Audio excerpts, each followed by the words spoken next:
सभी मीडिया बंधु साथियों को जोहार। मैं आशुतोष सिंह, मैं पलामू प्रमंडल से आता हूं और सामाजिक कार्य करता हूं। अभी झारखंड में हम आदिवासी समुदायों की जो अस्मिता है खतरे में है। और सबसे विशेष बात यह है कि अभी हम सभी अपने ज़मीन से संबंधित विस्थापित को लेके बहुत खासकर परेशान हैं।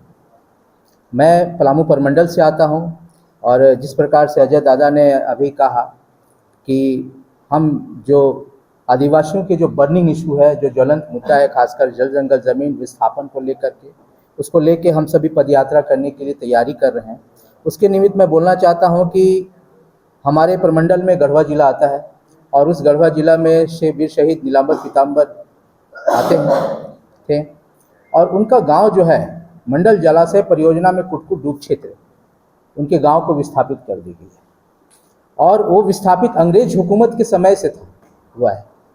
और लगातार जो भी सरकारें केंद्र में आई वो लगातार वहाँ के लोगों को विस्थापित करने की ही पहल की, किसी को बचाने की पहल नहीं की। तो इसके निमित्त हम लोग 5 तारीख को जो है 5 तारीख से 8 तारीख के बीच में हम लोग पदयात्रा करेंगे और सरकार को मैसेज देंगे कि कम से कम हमारे आदिवासियों की जो ज़मीन है, जो उजाड़ कर विस्थापित करने की जो एक प्लान इन लोगों ने बना रखा है, कम से कम हम आदिवासियों को जो है बचाए, हमारी ज़मीन को बचाए, विस्थापित होने से बचाए। और दूसरी बात यह है कि जहाँ जहाँ विस्थापित हो रहे हैं, चाहे वो लातेहार का क्षेत्र हो, एनटीपीसी लोगों को भूमि अधिग्रहण करने में लगा हुआ है। हमारे यहाँ हमारे ज़िले में जो सांसद है, खासकर पलामू सांसद, वो मंडल जलाशय परियोजनाओं को लेके नीलांबर पीताम्बर के गांव को विस्थापित करवाने में लगे हुए हैं। और विभिन्न खूंटी और सिमडेगा तरफ के जो विस्थापित और रिम्स 2 के मामले हैं।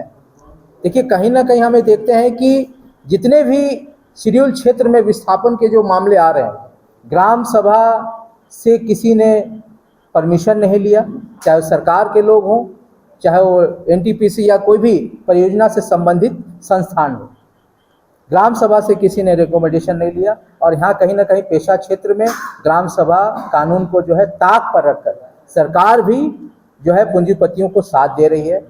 सरकार में बैठे स्वास्थ्य मंत्री, जो रिम्स 2 की बात हो रही है, बिल्कुल जो है ऐसी बात नहीं है कि रिम्स 2 के को जो हॉस्पिटल बनाने की जो बात चल रही है और वहाँ के लोगों को जो विस्थापित करना चाहती है सरकार, कहीं और भी ज़मीन है।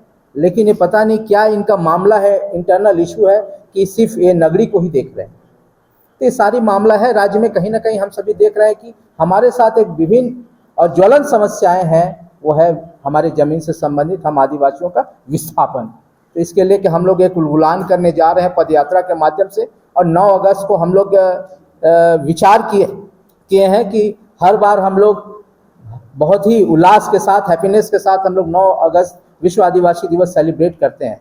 लेकिन इसके बावजूद भी हम लोग देखते हैं कि हमारा अधिकार का हनन होते आ रहा है। इस बार हम लोग सरकार को मैसेज देंगे कि जहां 9 अगस्त विश्व आदिवासी दिवस मना रहा है, हम झारखंड के आदिवासी धरने पे बैठे हैं और ये संदेश देना चाहते हैं, एक मीडिया में मैसेज जाए, विश्व स्तरीय मैसेज जाए कि यहाँ के आदिवासी जो अपने हक अधिकारों को लेकर, कॉन्स्टिट्यूशनल राइट, संवैधानिक अधिकार, फंडामेंटल राइट, जल जंगल जमीन को लेकर संघर्ष करें। देखते हैं, बनेगी, विचार तो बनेगी धरना की, अभी तो इसके बारे में नहीं कह सकते। कार्य करता हूँ और जैसे नगरी से संबंधित जो चल रहा विवाद, उसमें एक कानून है जिसको बोला था right to fair compensation and transparency in rehabilitation land acquisition act 2013। उसमें साफ साफ बोला गया है कि आप अगर शेड्यूल एरिया में जमीन अधिकृत करते हैं तो उसमें ग्राम सभा का परमिशन अनिवार्य है। लेकिन अभी जब नगरी का मुद्दा देखा जाता है, इसमें किसी प्रकार का कोई भी डॉक्यूमेंट्स नहीं प्रोवाइड किया जा रहा। आरटीआई के माध्यम से भी मांगा गया है कि अगर आपने जमीन अधिकृत किया है तो उसका डॉक्यूमेंट्स आप दीजिए, और ग्राम सभा का अगर सहमति लिया गया है तो उसका भी डॉक्यूमेंट्स आपको दीजिए। और पूर्व में भी इसको लेकर आंदोलन भी हुआ है और उस समय भी बहुत सारे डॉक्यूमेंट्स मंगाया गया था जिसमें इस बात का जिक्र है। जैसे जो अभियंता है, जो विभाग है जो झारखंड सरकार का, उसमें NH 75 और NH 33 को कनेक्ट करने के लिए विश्व कृषि विद्यालय से ज़मीन मांगा गया था, 12 एकड़ कुछ ज़मीन मांगा गया था। तो उसमें ये मांगा गया था बिरसा कृषि विद्यालय से, तो मांगा गया ज़मीन, तो इसमें साफ साफ उसमें जवाब आया कि बिरसा कृषि विद्यालय का जवाब है कि मैंने ज़मीन को अधिग्रहित नहीं किया। जब ज़मीन को ही अधिग्रहित नहीं किया गया और उसके बाद आरटीआई भी हम लोग भूअर्जन से डिपार्टमेंट से मांगा गया, तो इस बात का जिक्र है कि बिरसा कृषि विद्यालय ज़मीन का अधिग्रहित किया है। लेकिन जब जवाब मांगा दिया गया इसको, जवाब कृषि विश्वविद्यालय, तो वो बोलता है कि हम ज़मीन को अधिग्रहित नहीं किए। ये दुविधा की बात है। एक तरफ भूअर्जन बोलता है कि ज़मीन अधिग्रहित हुआ है, एक तरफ बोलता है कि बिरसा कृषि विद्यालय के हम ज़मीन को अधिग्रहित नहीं किए, और सरकार का कहना है कि हम ज़मीन बिरसा कृषि विद्यालय से ट्रांसफर कर रहे हैं। तो ये बहुत दुविधा की बात है, इसी को लेके। और जो कानून बना है, लॉ का तो पालन होना चाहिए। ये शेड्यूल एरिया है, विशेषकर उस क्षेत्र में लॉ का इम्प्लीमेंट बहुत जरूरी है।